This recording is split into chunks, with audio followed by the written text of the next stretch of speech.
हर हर महादेव। आप सभी मित्रों को, व्यूअर्स को मेरा प्रणाम, नमस्कार। स्वागत करता हूं आपके चैनल एस्ट्रो मंच पे। आज आपने कैप्शन पढ़ के आप समझ पाए होंगे कि किस तरीके की बात होने वाली है। ये जो टॉपिक है, इस विषय के बारे में मैं आपको ये बताऊंगा कि एक इनहेरिटेंस जो गेन होता है, पैतृक संपत्ति या कह लीजिए किसी भी तरीके से अपार धन संपदा का मालिक बनना या ज़मीन जायदाद, ठीक है, एक एसेट जमा करना, और ये बाकायदा खुद के बलबूते भी और पूर्वज के कुछ कर्म के नाते भी वो चीज़ हासिल होता है। वो कैसे देख पाएंगे आप अपने कुंडली में, अपने चार्ट में? तो ये मैं बता रहा हूँ। जैसे देखिए, ये लग्न चार्ट है, ब्लैंक है। कोई भी लग्न हो आपका, 1 से लेके 12 तक कोई भी लग्न हो, ठीक है। पर्टिकुलरली मैं ये चीज़ बता रहा हूँ, ये विषय, ये टॉपिक बता रहा हूँ कि कुंडली में ये जब योग बनेगा तो ये फल निर्धारित होगी। लग्न चार्ट में आप देखिए, किसी भी कोई भी आपका लग्न है, ठीक है, 1 से लेके 12 तक कोई भी लग्न हो, वो मायने नहीं रखता है। लेकिन जो सबसे ज़्यादा मायने रखता है वो क्या है, ये भी प्राइम डिस्कशन है। आप देखिए, आपका पंचमेश, ये पंचम भाव जो है, इसका मालिक अगर आपका कर्म भाव पे, प्रोफेशन के हाउस पे, नेम फेम के हाउस में, घर में जाके अगर बैठे, पंचम का मालिक, पंचमेश का, और या फिर कर्म का मालिक, कर्म भाव का मालिक पंचम के साथ युति बना के लाभ भाव में बैठे। समझ पा रहे हैं? फिर से बता रहा हूँ, पंचमेश का जो मालिक है, इस घर का मालिक अगर दसम में जाके बैठता है और दसम का मालिक युति बना के लाभ भाव में बैठता है, ये लाभ भाव है। अभी जैसे ये आप कुंडली देख पा रहे हैं, कालपुरुष की कुंडली के हिसाब से मैं बता रहा हूँ। अब जैसे मान लीजिए ये मेष लगन की कुंडली है, ठीक है, 1 नंबर मेष लगन होता है, मेष लगन की कुंडली है। तो पंचमेश कौन हुआ?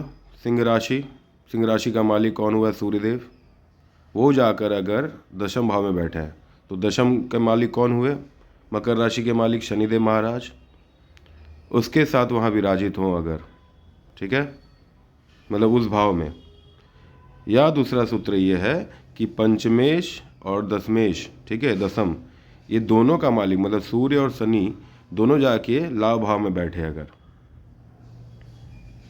ये लाभ भाव है, ये भी मालिक इनका शनि है, ठीक है, कुंभ राशि के मालिक। ये दोनों भाव के, पंचम और दशम के मालिक अगर लाभ भाव में अगर बैठते हैं तो ये सूत्र, ये विषय लागू होता है इस योग में, ये मायने रखता है। इसके होने का कारण मैं आपको बताऊं कि जैसे देखिए, आप अपने चार्ट में भी देख सकते हैं या फिर आपके जो भी सखे संबंधी जो भी होंगे उनके चार्ट में भी देख सकते हैं। और ये आप देखिए, अगर ऐसा कुछ आपको मिले तो आप कमेंट कर सकते हैं, प्लीज़ बिल्कुल कमेंट करिएगा। आप ये बात मिलाइए, ऐसा व्यक्ति, ऐसा जातक धन संपदा से अपार विलिप्त रहता है, बहुत ज़्यादा उन्हें ये सफलता प्राप्त होती है। सफलता इन द सेंस कि उन्हें ये नसीब में उनको बाकायदा मिलता है, पैतृक संपत्ति होती है, ज़मीन जायदाद, बहुत वो अपने हिसाब से वो कुछ वो बटोरते भी हैं और उन्हें वो दान में मिलता भी है, ठीक है, एसेट के तौर पे या जो भी कह ले, ठीक है, डीड के तौर पे, मतलब गिफ्ट के तौर पे, ये सब होता है। तो ये जो लाभ है, ये फ़िलहाल मैं इसका जो मैं आपको बता रहा हूँ ये विषय, ये पैतृक संपत्ति, ज़मीन जायदाद से रिलेटेड, या समझ लीजिए कोई गिफ्ट मिल गया, ठीक है। और ये मैं ये भी बता रहा हूँ आपको, ये सिर्फ पिता से कुछ अगर इनहेरिटेंस प्रॉपर्टी कुछ मिलती है वो नहीं है। अगर ससुराल पक्ष से भी ये भी लागू होता है, ये ससुराल पक्ष से भी वो लाभ दिलाता है। अगर ये विषय, ये नियम अगर लागू होता है कुंडली में तो ये योग बनता है। तो मतलब दोनों तरफ से, पिता के पैतृक संपत्ति से भी, माता से भी कुछ ना कुछ लाभ मिलता है, और ससुराल पक्ष से भी। मतलब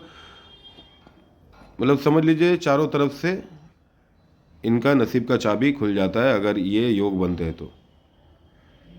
पंचमेश अगर दशम में जाके बैठे, या फिर पंचमेश दशमेश लाभ भाव में जाके बैठे, कहीं ना कहीं आप देखिएगा, और कुछ ना कुछ हो, कम ज़्यादा ये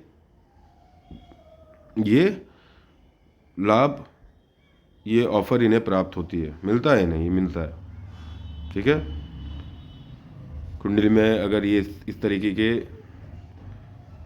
कारण योग बनते हैं तो आशा करता हूँ इस वीडियो के माध्यम से ये विषय को मैं समझा पाया। छोटा सा डिस्कशन था, विषय छोटा है लेकिन इसका लाभ बड़ा है। चलिए, इस वीडियो को अपना प्यार दीजिए और अच्छे से रखें खुद को, ख्याल रखिए, अच्छे से रहें। महादेव आप सबका भला करे। हर हर महादेव, हरे कृष्णा।